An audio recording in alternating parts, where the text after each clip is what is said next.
अस्सलाम वालेकुम, welcome to Urdu word. जैसा कि आप जानते हैं कि अल्फाज को सही अदा करने के लिए एराब या हरकत की बहुत अहमियत है। चनांचे आज की इस वीडियो में इन्हीं बातों को जानेंगे कि एराब क्या हैं, इलामात एराब कौन सी हैं, उर्दू हरूफ पर ये इलामात कहाँ कहाँ लगाई जाती हैं।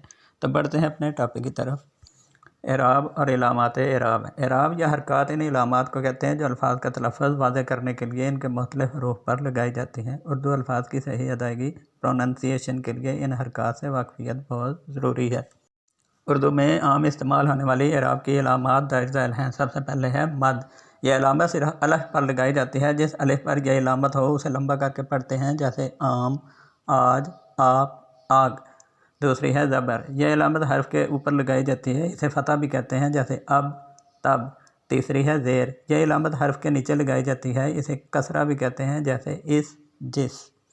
चौथी है पेश। यह इलामत हर्फ के ऊपर लगाई जाती है, इसे ज़म्मा भी कहते हैं, जैसे उस, उड़। पाँचवीं है जज़्म।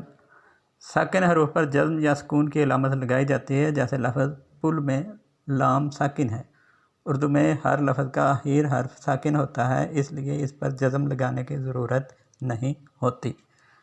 और आखिरी इलामत है तशदीद। इस इलामत को शद भी कहते हैं। जिस हर्फ पर यह इलामत हो उसे दो बार पढ़ा जाता है। पहली बार वो हर्फ साकिन और दूसरी बार मुतहर्रिक होता है, जैसे शिद्दत, बिल्ली वगैरह। उम्मीद है आप समझ गए होंगे। अल्लाह हाफ़िज़।